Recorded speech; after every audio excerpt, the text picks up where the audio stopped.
Welcome to Gray to Great, the podcast where we will pull back the curtain on what it truly takes to thrive as a corporate retirement plan advisor in today's tech-powered business world. I'm Dan Dal Degan, but all my friends call me Triple D. As a former sales leader and CEO and now board member of the parent holding company of the Great Great Trust Company, I know that success in this field goes beyond the numbers.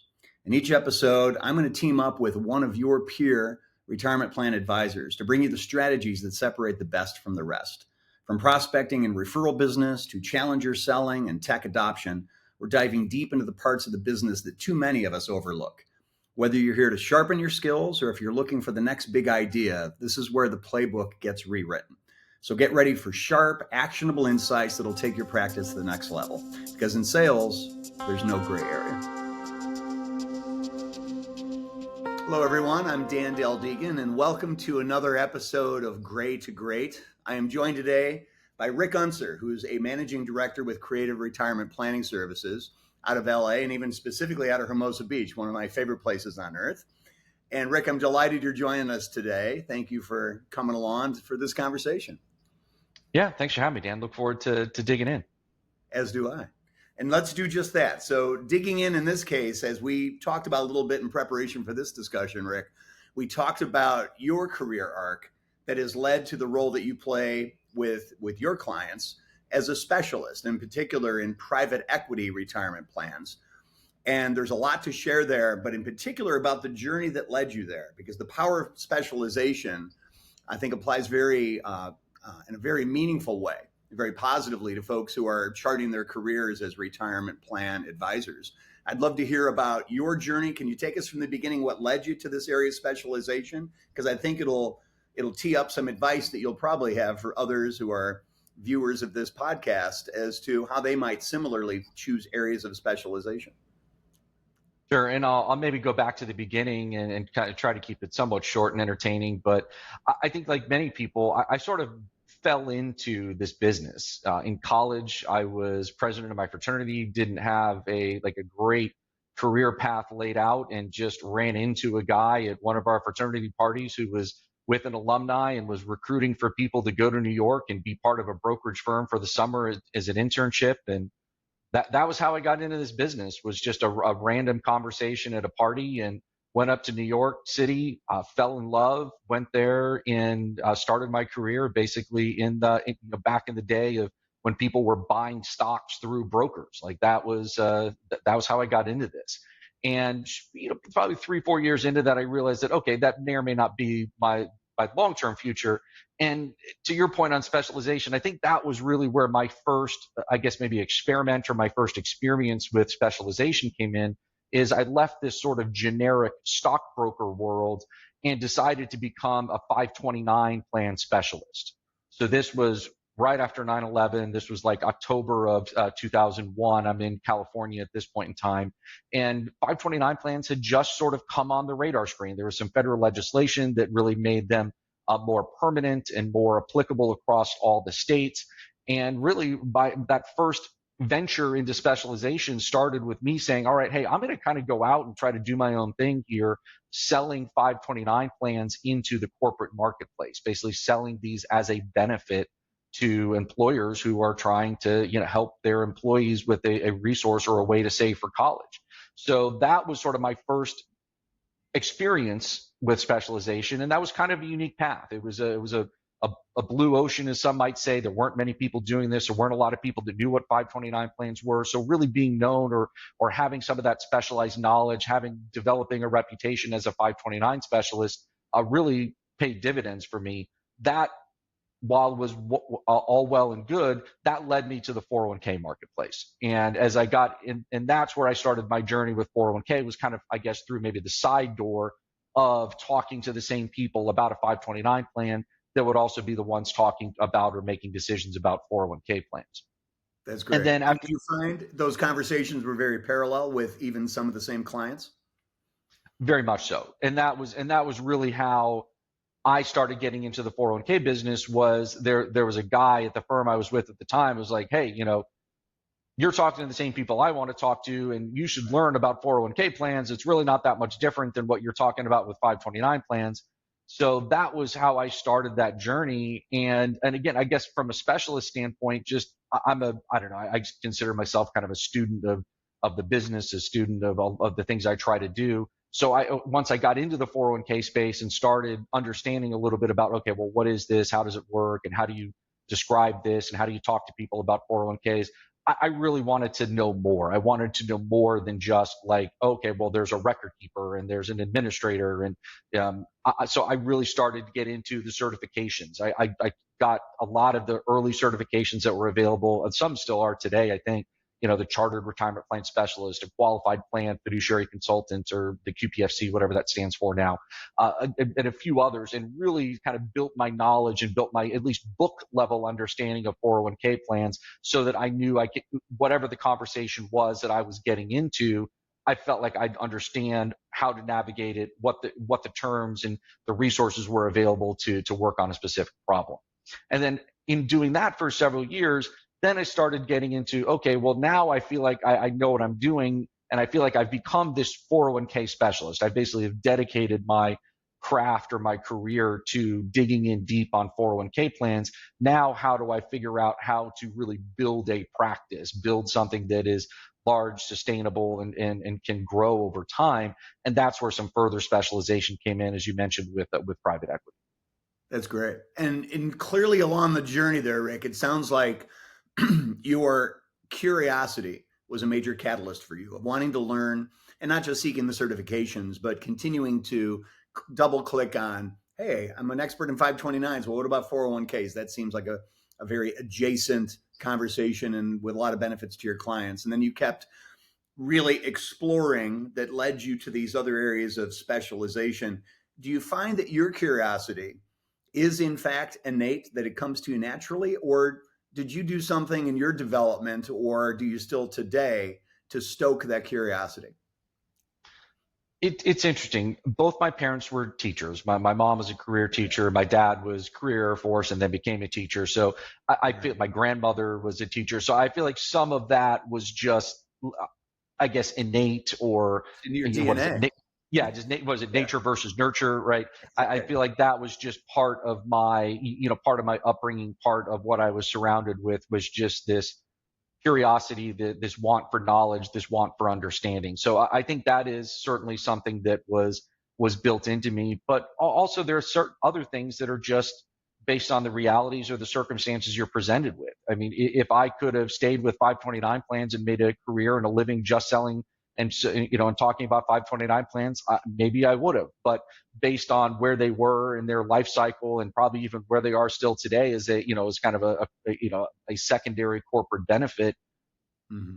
that just the economic argument wasn't there that that's a sustainable way to grow a business. So some of it also, like getting into 401k, that was a little bit more of a pivot versus a like dotted line connection just based on curiosity. That was, I feel like, more of a necessary career pivot or a necessary economic pivot to say, okay, I've got this skill set, I've got this knowledge, but now how do I apply this in maybe in an adjacent area that has a little bit more economic staying power to it? Yes. And in a world where the game we play is not static, it is in constant motion, that curiosity serves you well, because you're going to continue to challenge the status quo yourself rather than waiting for the market's changes to force you to do so. Right. And so as you evolved in your career, ultimately to the specialization now in private equity, can you share that story with us? What led you to that world of PE? And because I think there's a lot of parallels to that story that listeners will take away that could influence and help inspire their own career paths. Yeah, and I wish I could say it was just some grand plan that I had sketched out and I was working a 5-year plan or a 10-year plan. I think it was, again, just sort of being in a lot of things led to going down that path of specialization in private equity. So as I moved kind of into my 4 or 5 years into my 401k career, I was like, all right, let's kind of figure out, how do I do this bigger? How do I do this better? That's when I joined Lockton. Was back, timing was great. Fourth quarter of 2007. I mean, what a good time to what a good time to be part of a new world, right as the world was starting to melt down. But Right. what as I got to Lockton, one of the things that Lockton has a tremendous amount of activity and specialization in is private equity. So it was an environment where I was surrounded by the private equity firms. I was surrounded by a lot of the work that was happening with their portfolio companies. And just quite frankly, I didn't know a lot about it. But what I did is I kind of leveraged that, the curiosity. I leveraged that just desire for knowledge and understanding, and really dug deep to become a specialist in that private equity arena. And the way I did that was I just, there's not a lot of books to read on this. There's not, at that point in time, there weren't like courses or chat GPT or things of that nature. Right. So I really just found people in the industry that knew a lot about M&A, that knew a lot about what needed to happen in these types of transactions, whether it was transaction structure, what's a stock deal, what's an asset deal, what's a purchase agreement, what's a letter of intent, getting into some of the more technical things on the 401k side. I had some great resources that were third-party administrators. Some are retired, but Pam Means down in San Diego was just a tremendous resource for me, and I basically learned at her knee over several years on what needs to happen in these various transactions. What does this mean for a plan document? What does this mean for protected benefits? What does this mean for all of the various provisions that as you're either setting up a new plan, merging plans, spinning off plans from other companies? All of those have a unique cadence, a unique language, a unique pace. And again, I didn't just show up knowing it. It's a skill that I acquired. It's a stone, a hammer that I just kept striking the mountain with to try to learn and chip away and get better at it day by day.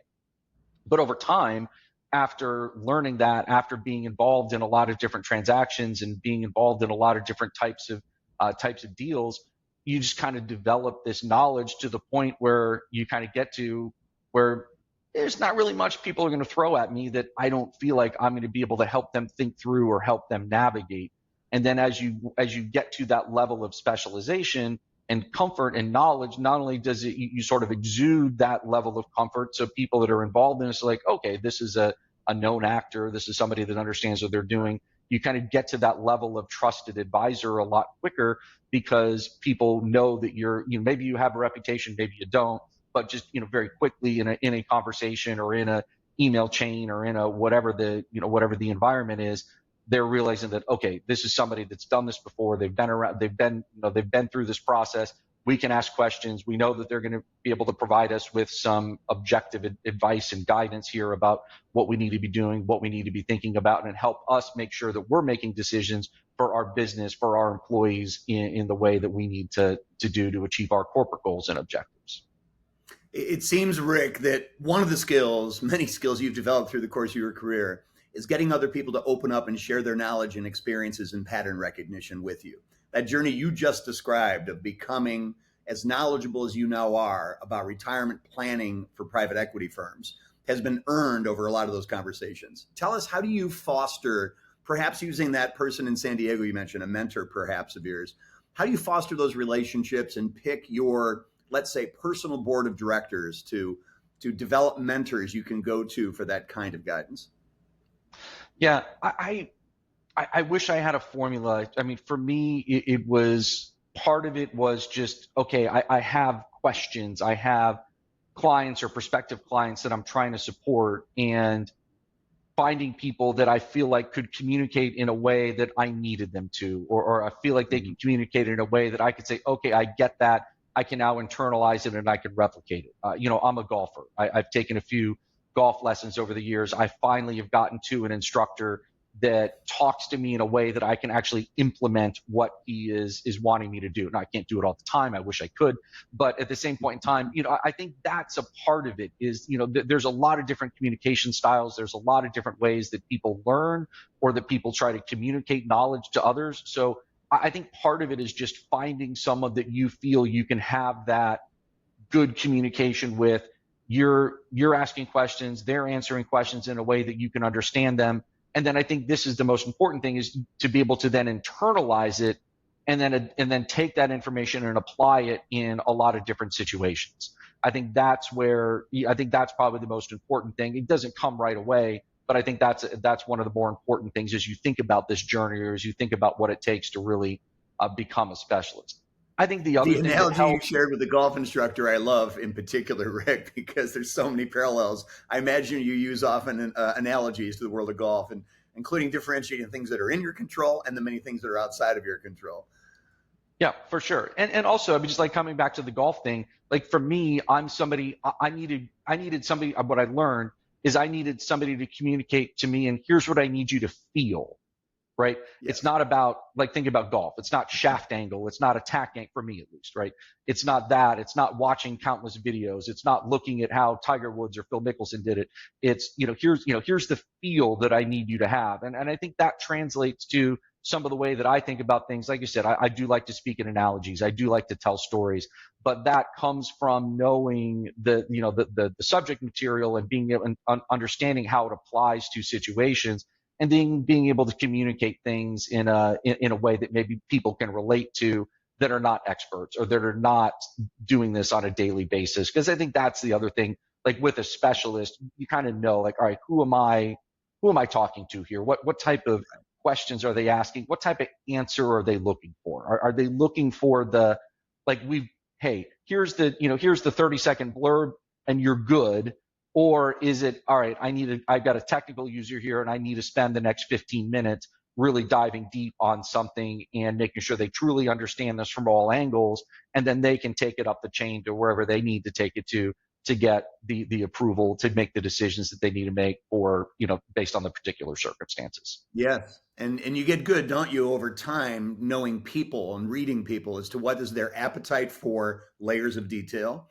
Are they more into the art or the science of the topic, whether it's golf or retirement planning? And it leads us to a part of specialization that I'd love to also explore with you, Rick.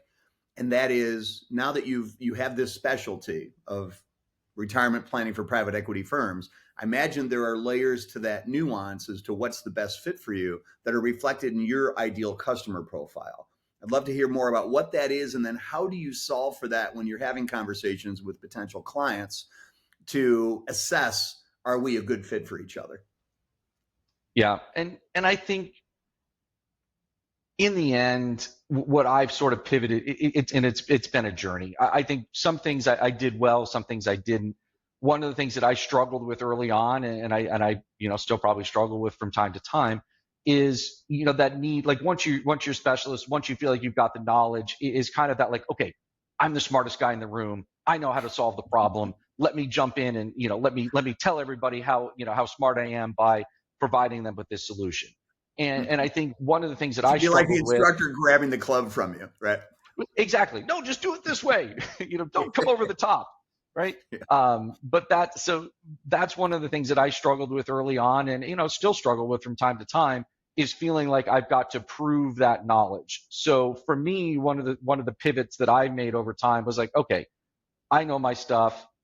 People in the room may or may not know whether I know my stuff, but they really don't care.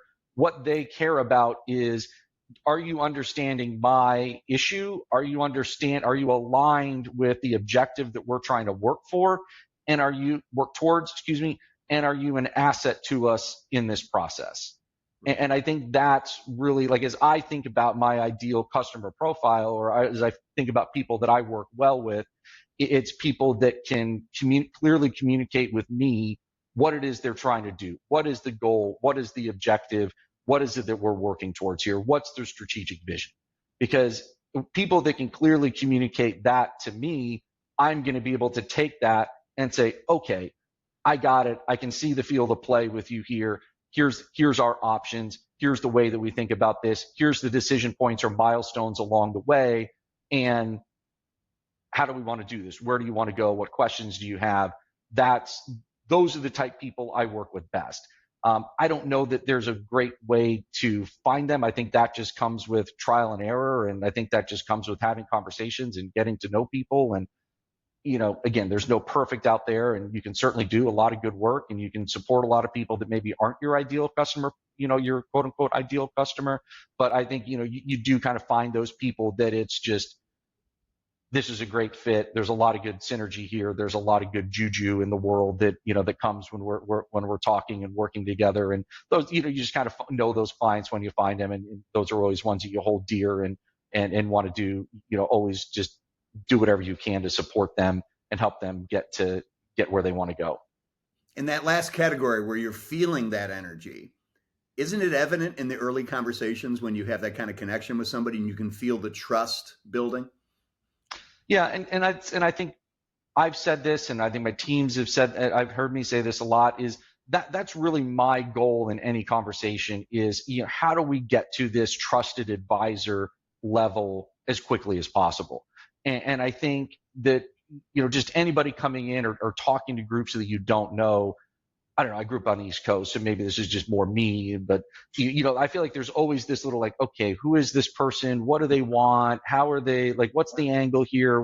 How am I going to get screwed in this conversation? Yeah. I feel like there's always sort of that level that there's, for most people at least, they're coming, yes. There is sort of that sense that they're coming to in conversations. And my goal, and I don't know that I have a formula for it or anything like that, but just how do you say, okay, listen, you're going to be fine. We're all good. We're aligned. We're on the same side of the, we're working towards the same ends. And, how do we get this to, let's just really talk about what matters. And I'll bring you up to speed on the details and all this other stuff as we go along. But getting to that level of trusted advisors as quickly as possible is always kind of the goal that I'm working towards. And again, I think, just coming back to the theme here of specialization, I think people can kind of feel when you know your stuff and you're comfortable in the room and versus oh my gosh, am I going to get this sale or are they going to buy this from me? I think that some of that just comes off in the air of the room or the feel. You can just no question. It's just there. You can be conveying it in unconscious ways if it's coming across that way, right? Agreed. And to that end, Rick, you also have highlighted something I'm fascinated by in this world of financial services generally, but especially retirement planning advisory, which is you have to be, and I imagine you've become, it's certainly evident in the way you talk about your business, expert in both complex deal cycles, a traditional B2B selling environment where you got multiple layers of decision makers, you need to work an organization, but you also have to be adept at B2C, establishment of trust, as if you're doing exclusively personal wealth management. You have to play both positions on the field. What's been your experience with that? I mean, I think honestly, that's one of the things that I enjoy the most about this is I've said this, one of the, why do you like 401k plans so much? It is that element. I feel like there is that very much, you're talking to a committee, you're talking to multiple, typically in larger plans, more established businesses, things like that, you're talking to multiple stakeholders that are coming at this from multiple angles. HR is going to, I don't want to stereotype here, but typically HR is going to come at it from one angle. Finance is going to come at it from another angle. Legal is going to come at it from a completely different angle. You throw in the private equity or the M&A context of something that's going on, they might have a completely different angle that they're looking at or goal or objective here. And then, but you also have to make connections with people on a human level, and whether that's the human level of them as a committee member or a community, human level as someone who is running a business, someone who is in a C-level position trying to look outside the organization and make decisions for how this business is going to evolve and attract and retain talent for the next several years. That's all very compelling, but it's also, again, just that the B2C side of it, like you mentioned, is thinking about, okay, how am I reacting to this? How is this going to come off to my employees? Or how is this going to work in those many, many levels? I feel like that's something that's really kept me very plugged in and very stimulated in this business, is that there's so many layers to this and so many layers to the conversations and so many layers to, okay, now that we know the technical side of it, what's the human side of it? What's the change management side of it? What's the business impact? And it's just, I don't know, to me, that's probably the element that I like the most about this business and doing it at a high level, at a more complex level, at a fast-paced level, et cetera. I would argue, given that observation, that in this world, you find some of the best relationship management athletes in financial services selling because of that versatility that you need to work the complex deal across a large organization with many influencers and but each of whom are themselves plan participants Yeah, who have a stake in the game, right? absolutely. That's great. And so, as we prepare to wrap up, Rick, I'd love to tap into what are you most often asked as you meet younger plan advisors, maybe people earlier in their careers who perhaps give you a reflection of what you felt like and the kind of questions you were asking early on. What advice do you give, and what would you like to share with this audience?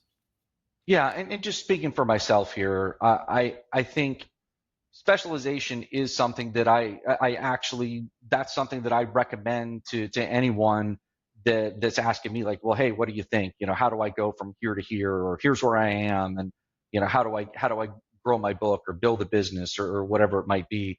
And I do think I do think it's important, and I don't know that there's one way to do it. I mean, I think being a 401k specialist, that's a specialty in and amongst itself, right? If you think about the broad world of financial services, I mean, you get a license, and there's so many different things you can do with it, right? Whether it's a securities license, an RAA, an insurance license, right? I mean, that can take you in so many different areas. So deciding that you're going to specialize in 401k, that, I mean, maybe you can think about that as an undergraduate degree. Like, okay, I've got this sort of degree that I'm using that's going to be a 401k, but at the same point in time, like as an advisor, it's kind of a crowded space, and there's a lot of people out there now, especially, that are competing up and down the food chain in terms of smaller plans, mid-sized plans, large plans, mega plans. There's, depending upon where you live in the country, it can be a very crowded space, and others maybe not so much.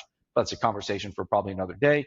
But and then as you think about that, it's like, okay, based on what I'm trying to do and where I am, is being a 401k specialist enough? Is that sort of college degree going to be enough to get me where I want in my business? And maybe if it's all right, I want to have 4 or 5 plans, and it rounds out some things that I can do for my business owner clients, great, maybe that's enough.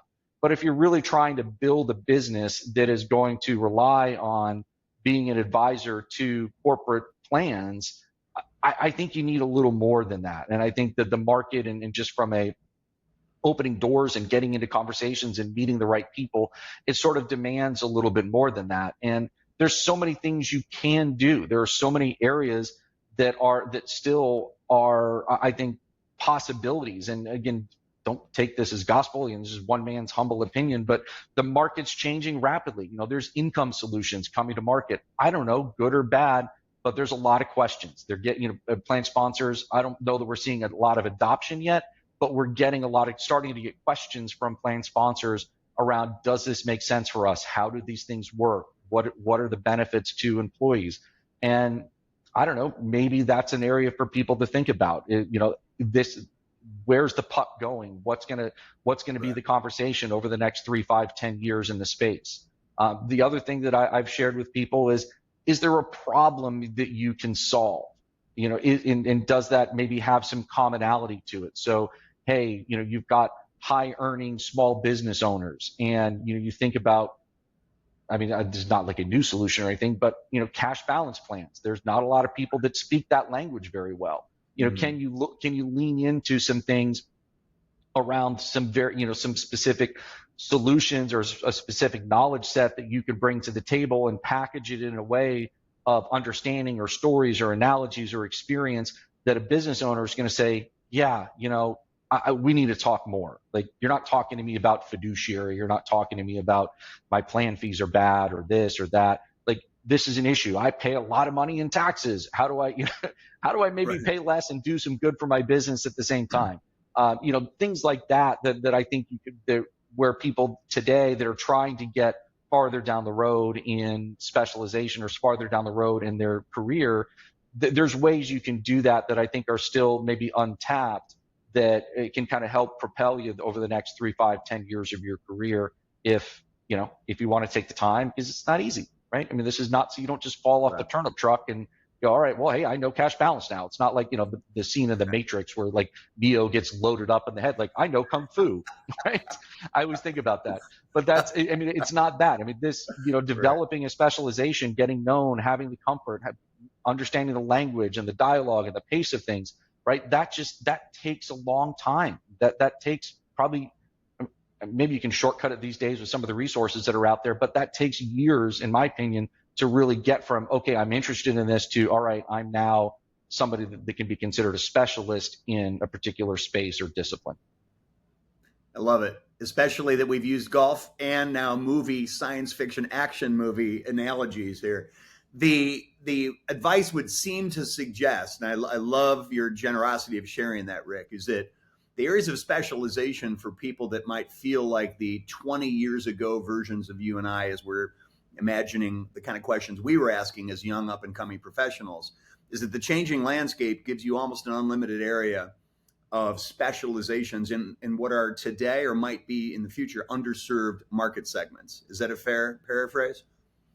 Yeah, I mean, I think things are changing so quickly right now that, I mean, the good news, bad news. Some things are going to change and they're going to catch fire. Some things are going to change and maybe they're going to go in the wrong direction. So I think that being a student of the business, listening to podcasts like this, going to conferences, talking to your resources in the marketplace, understanding the area that you serve and the clients that are the companies that are part of that area that you live in or you serve or you support. What are some of the things they're struggling with? Are they still going to be struggling with them probably a year, 2, 5 years down the road?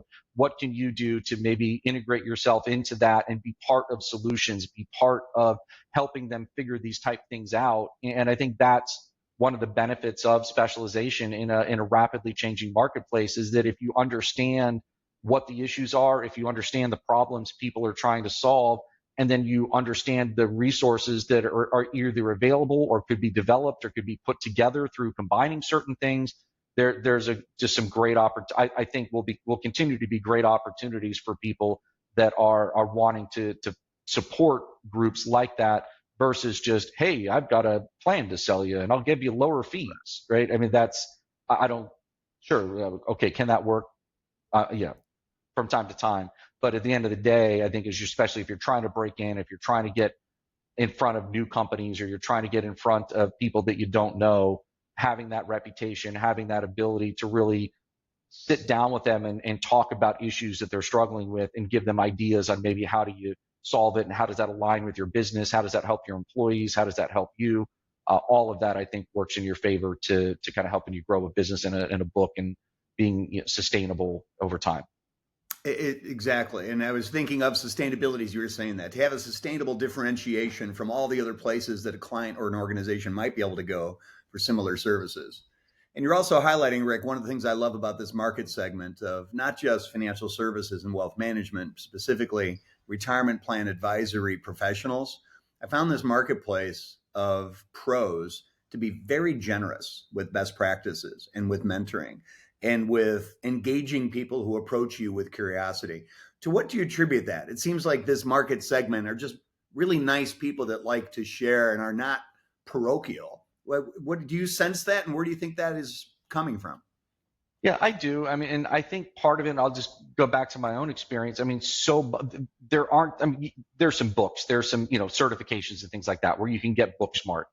But I think as you think about, well, here's the situation and here's what's going on and how do I approach it? And a lot of that just comes from, again, finding a mentor, finding someone that has the knowledge or the resources or the experience. And sometimes like that can be a really good relationship. Like coming back to this TPA that I worked with down in San Diego, I sent them a lot of business there, so it's not just purely altruistic in some cases. Yeah. Sometimes like these relationships can work out really well. Like if you find somebody you like, you find somebody you work well with, you find somebody that's in your market, and hey, if you get embedded in this market, then yeah, they're naturally going to get brought into conversations. They're likely going to get hired to help support your clients, whether that's as third-party administrators, record keepers, auditors, attorneys. Like there's so many people out there that support this business and have knowledge. And for me, I think that's why I've seen people be generous. I know, from my perspective, I try to be forthcoming about like, how have you done this? Where do you think the opportunities are? Because I do feel like there were, a group of people that were really took the time, invested in me, and helped me sort of develop the skills and the knowledge to support the market that I wanted to be part of over time as well. And you're paying it forward. I'm trying. I'm doing my best. Beautifully. Well, that's a good place to punctuate this. Rick, I am grateful for you sharing with us and to our listeners here for Gray to Great. And everybody, tune in for a future episode. And Rick, I appreciate your time and your talents. Thank you. Absolutely. Thanks, Dan. Cheers.